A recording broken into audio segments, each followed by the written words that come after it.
All right, guys, quick notes on biomes. So we are officially talking about natural systems. So if you remember when I started this semester, environmental science, first we talk about nature. We're going to talk really quickly about people. Most of the class will be how do these two things integrate. This is actually a pretty big unit. This is a whole degree on botany and ecology and all that kind of natural stuff. So lots of stuff to learn. Super quick overview. I don't know why this is here. I'm sorry. Let me see if I can fix it. I can't. Okay, so we need to talk about ecosystems. I don't have things highlighted. I've pieced together some old slides.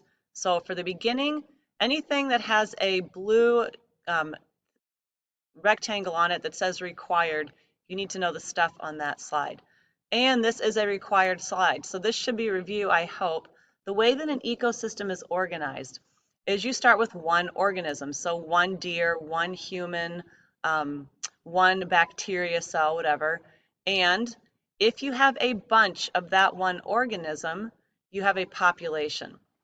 So a population is the number of one species in a certain area at a certain time. So there's a big definition here of population because we're only going to count one species.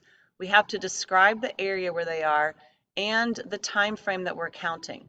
Um, just a definition of species so we know what we're talking about. If you are the member of the same species, you should be able to breed and produce a viable offspring. So that means you can make a baby with another member of your species.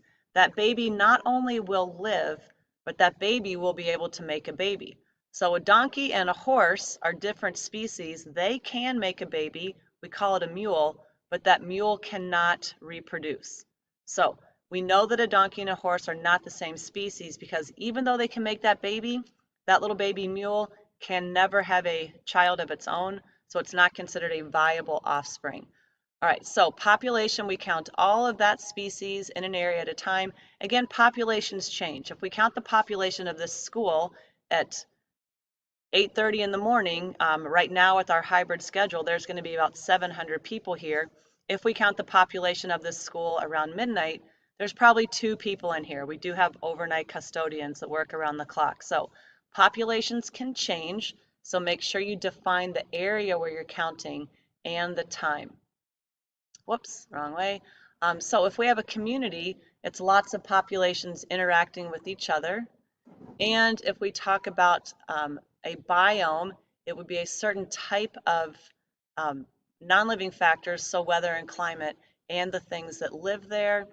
This is where our ecosystem, so we have different types of biomes within an ecosystem, and then our biosphere is our entire living planet. So I do want you to know all of that vocab. Again, this is just another way to look at it, the way the world is organized. We start with molecules, we get up to cells, tissues, organs. This is the piece we're talking about right here. Our biosphere is our Earth. That could be the same thing. And then we can go on to solar systems, galaxies, and universe. But we're going to focus right here specifically on ecosystems and biomes and how these little pieces fit in. So our first piece we want to learn is how do we define a biome? And biomes are determined by temperature and precipitation, at least a terrestrial biome. So this prefix terra means land. So biomes on land are defined by temperatures and precipitation. There are lots of types of terrestrial biomes, and if we put them on a graph where we measure annual precipitation and annual average temperature, they fall into these categories. So if you move these colors over here to this graph, you can kind of see where those types of biomes are. Minnesota fits in right here. So even within our one state, we have lots of different biomes, and it gets sketchy because as we move from one biome to another, are these organisms able to survive when they're on this edge right here? And that becomes an important aspect of populations and um, extinctions is what's happening on these lines. So we are going to study terrestrial biomes because we live on land. We will also look at aquatic biomes, so this is in water. We have lots of freshwater aquatic biomes in Minnesota, so we will look a lot at our lakes and ponds and streams and rivers. We're not near any wetlands really, so we're not going to focus too much on that. And then we have our saltwater biomes. So aquatic biomes, we don't talk about rainfall or temperature. We're going to look at depth. Depth actually has an impact on temperature. We'll look at if there's salt or not, and then is the water flowing or stagnant? So that's really specific to our streams and rivers. So not going to spend a whole lot of time on aquatic biomes. We have these two super cool ones that are in the middle. Salt marshes and mangroves kind of bridge the gap between these two. We talked about those fish we're overeating. Lots of baby fish start their life in a mangrove, so kind of in a half salt, half freshwater, and then they move out into this um, open ocean saltwater environment. There is lots of life in intertidal and coral reefs. The open ocean, actually, there's not much living. Unless you're near the surface where there's light, there's not a whole lot going on in these deep open oceans. So we're going to focus mostly on terrestrial biomes and the ones that we see in Minnesota.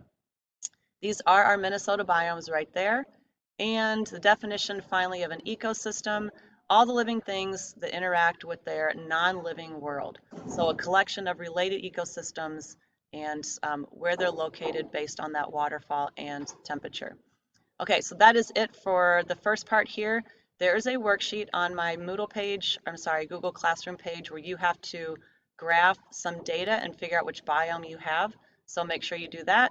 And then we're going to do a little study on biomes and then go outside and look at some around here.